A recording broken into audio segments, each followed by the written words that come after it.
Session को start करते हैं। देखते हैं आज के क्वेश्चंस कैसे रहने वाले। यदि आप हमारे साथ पहली बार जुड़े तो प्लीज़ वीडियो को लाइक करना, शेयर करना, देन चैनल को सब्सक्राइब करना ना भूलें। जैसा कि आप सभी जानते हैं, मैं टॉप 5 क्वेश्चंस लेकर आता हूँ, टॉप 25 हर किसी टॉपिक के, जैसे कि static GK, current affairs, geography, history, political science. तो देखते हैं आज किस तरह के क्वेश्चन है, कितने आपसे बनते हैं और कितने आपने पहली बार पढ़े हैं। तो यदि आपने जो पहली बार पढ़े हैं वो आप देखेंगे और इसी तरीके से आप लर्न करेंगे उसको, और जो आपने पहले देखे हैं उसकी आपकी फिर से एक बार प्रैक्टिस हो जाएगी। तो चलिए स्टार्ट करते हैं आज के सेशन को, जो कि जैसे कि पहला ही टॉपिक है हमारा पॉलिटिकल साइंस का। ठीक है, तो हम आज पॉलिटिकल साइंस के देखते हैं किस तरीके के क्वेश्चंस रहने वाले हैं। इजी टू मॉडरेट है। ठीक है, तो चलिए स्टार्ट करते हैं। जैसे कि पहला ही क्वेश्चन, निम्नलिखित शब्दों में से कौन सा शब्द सन 1975 में भारतीय संविधान की प्रस्तावना में शामिल नहीं था? यानी कि ऐसा कौन सा वर्ड है जो प्रीम्यूबल ऑफ द इंडियन कॉन्स्टिट्यूशन 1975 में ऐड नहीं था, यानी कि उसमें इंक्लूड नहीं था। तो कौन सा नहीं था? ऑप्शन नंबर डी नहीं था, यानी कि इंटीग्रिटी, अखंडता। ठीक है, तो option number D will be your right answer.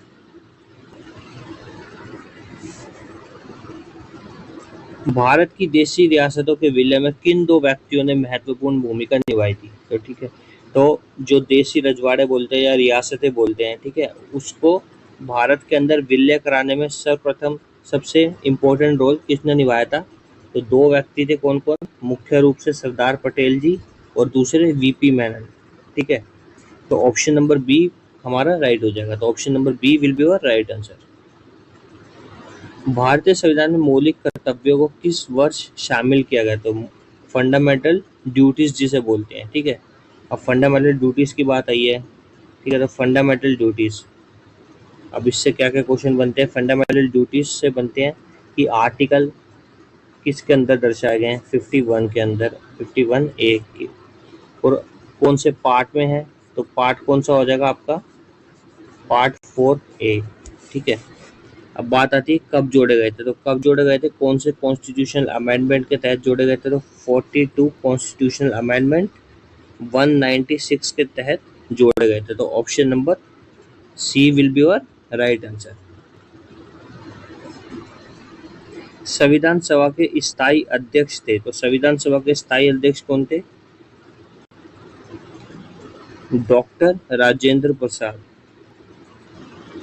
और आपसे पूछ ले ड्राफ्टिंग कमेटी के अध्यक्ष पूछ ले, चेयरमैन, या प्रारूप समिति का अध्यक्ष पूछ ले, तो कौन हो जाएंगे आपके?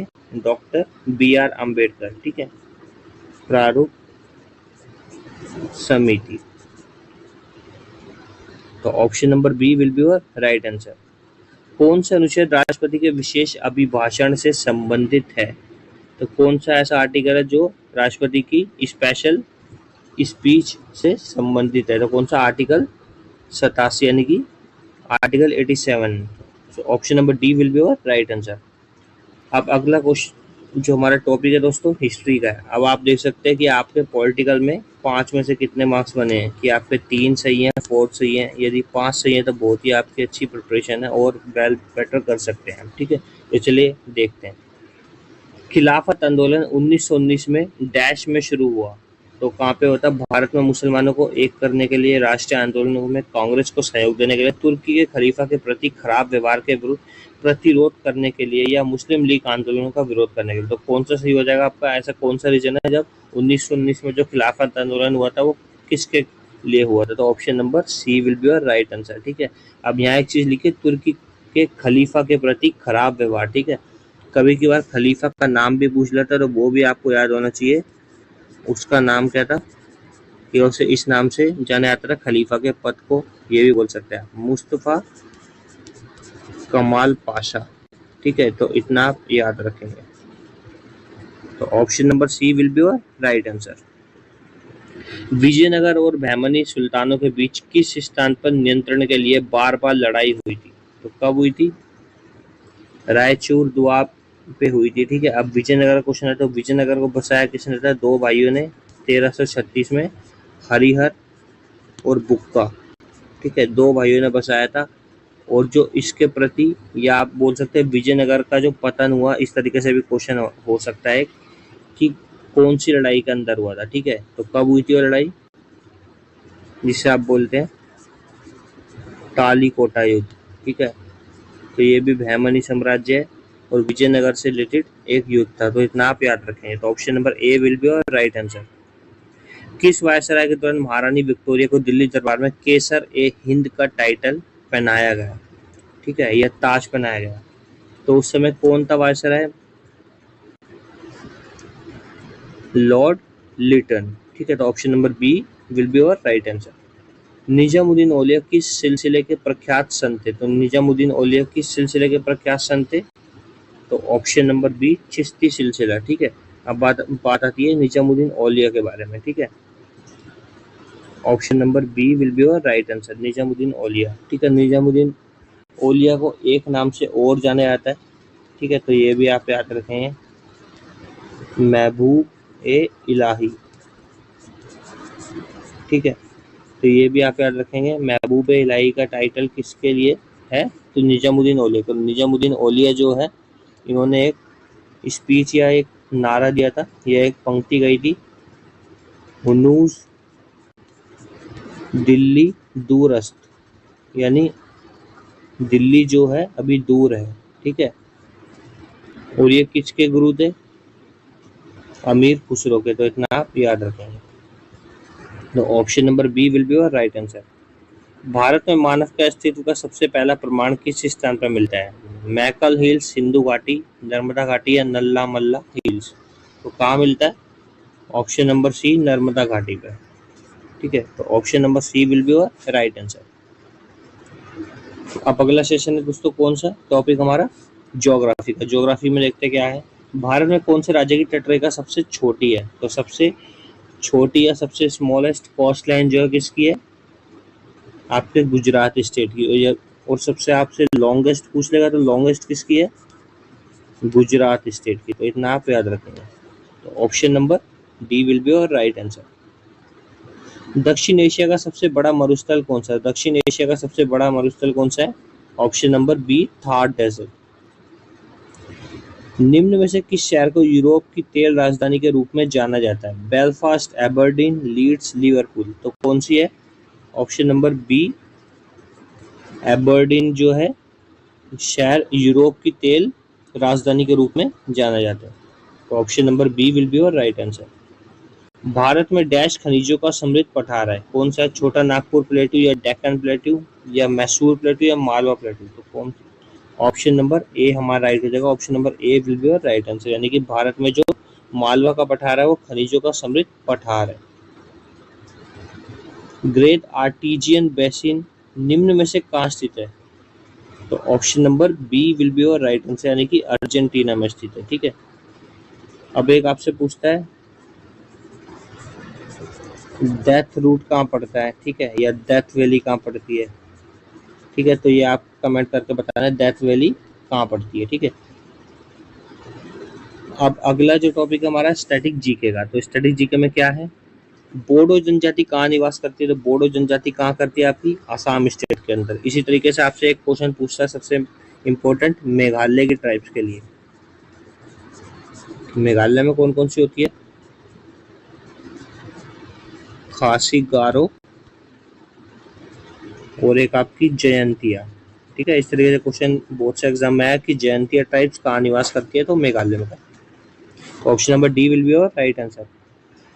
अधोलिखित में से या निम्नलिखित में से कौन सा जोड़ा सही है? तो आपको बताना है, ये ट्राइब्स के नाम दिए और उनका निवास स्थान या ओरिजिन स्टेट दिया। तो कहाँ कहाँ निवास करती है? भूटिया उत्तर प्रदेश नहीं हो सकता, क्योंकि भूटिया कहाँ की है? सिक्किम की होती है। और लेपचा और भूटिया सिक्किम की है। मुंडा बिहार नहीं हो सकता। कोल राजस्थान नहीं। तो आपको ऑप्शन नंबर ए राइट हो जाएगा, यानी कि थारू जो है उत्तराखंड में निवास करती है। पुरुष फीफा वर्ल्ड कप की शुरुआत कब की गई थी? पुरुष फीफा वर्ल्ड कप की शुरुआत 1930 में की गई थी। तो option number A will be your right answer. संगीत यंत्र सितार का आविष्कार किसने किया था? संगीत यंत्र सितार का आविष्कार किसने किया था? अमीर खुसरो ने, यानी कि तबला वादक भी बोल सकते हैं आप, ठीक है। और क्या बोल सकते हैं आप इनको? सितार वादक भी बोल सकते हैं, ठीक है। इनका नाम पूछता है, इनका मूल नाम क्या था? मोहम्मद हसन, ठीक है। तो इतना आप याद रखें, इन्होंने 8 दरबारियों का कार्यकाल देखा है और किसके राज दरबारी थे या किसके दरबार में रहते थे अलाउद्दीन खिलजी के। तो इतना आप याद रखें। और मैंने अभी प्रीवियस ईयर क्वेश्चन में बताया प्रीवियस कि ये किसके शिष्य हैं, निजामुद्दीन औलिया के। यानी कि क्वेश्चन पूछ लेगा कि अमीर खुसरो के गुरु का नाम बताओ, तो निजामुद्दीन औलिया। तो इतना आप याद रखेंगे। Option number A will be your right answer. अगला क्वेश्चन है, वर्ष 2024 में G20 शिखर सम्मेलन के 19वें संस्करण की अध्यक्षता कौन सा देश करेगा? तो कौन करेगा 2024 में? ऑप्शन नंबर ए ब्राजील करेगा। ठीक है, इससे पहले कहाँ हुई है? हमारे इंडिया में हुई है। ठीक है, ये भी आप याद रखेंगे। यानी कि 18वां सेशन जो हुआ है वो कहाँ हुआ है? इंडिया के अंदर हुआ है। ठीक है, और इंडिया के अंदर जो हुआ था उसकी जो थीम थी वो भी आपको याद होनी चाहिए। ठीक है, तो ये जो है थीम बहुत ही इंपॉर्टेंट होती है, हर किसी सेशन की आपको थीम याद होनी चाहिए। ठीक है, तो ऑप्शन नंबर ए हमारा राइट हो गया। आप करंट अफेयर्स देखते हैं, लास्ट जो हमारा टॉपिक उसमें क्वेश्चंस रहने वाले हैं। हाल ही में किस राज्य में प्लास्टिक अपशिष्ट प्रबंधन और रिसाइकलिंग संयंत्र का उद्घाटन किया गया? तो कहाँ किया गया? ऑप्शन नंबर बी सिक्किम में किया गया। हाल ही में आयोजित फ्रेंच ओपन 2024 में महिला एकल का खिताब किसने जीता है? तो इगा स्वाइत्तेक। ठीक है, ऑप्शन नंबर डी राइट हो जाएगा। निम्नलिखित में से किस दिन विश्व बाल श्रम विरोधी दिवस मनाया जाता है? तो विश्व बाल श्रम विरोधी दिवस मनाया जाता है 12 जून को, यानी कि चाइल्ड लेबर डे। तो यदि आपसे पूछ लेगा लेबर डे कब बनाया जाता है, तो लेबर डे कब बनाया जाता है? 1 मई को बनाया जाता है। तो ये भी आपको याद होना चाहिए। निम्नलिखित में से कौन सा शहर अंतर्राष्ट्रीय पर्यटन मेले का आयोजन करेगा? तो इंटरनेशनल टूरिज्म फेयर को ऑर्गेनाइज करने वाली सिटी कौन सी है? तो आपका ऑप्शन राइट हो जाएगा बी, यानी कि नई दिल्ली। तो option number B will be your right answer. निम्नलिखित में से किसने 2024 नॉर्वे शतरंज चैंपियनशिप का खिताब जीता? तो किसने जीता है? Magnus Carlsen. ठीक है, यहाँ स्पेलिंग गलत लिखी है, मैग्नस कार्लसन ने जीता है। ठीक है, तो option number B will be your right answer. इसी के साथ दोस्तों सेशन खत्म होता है। यदि आपको अच्छा लगा तो प्लीज ज्यादा से ज्यादा शेयर करें और चैनल को सब्सक्राइब करना ना भूलें। Thanks for watching my session.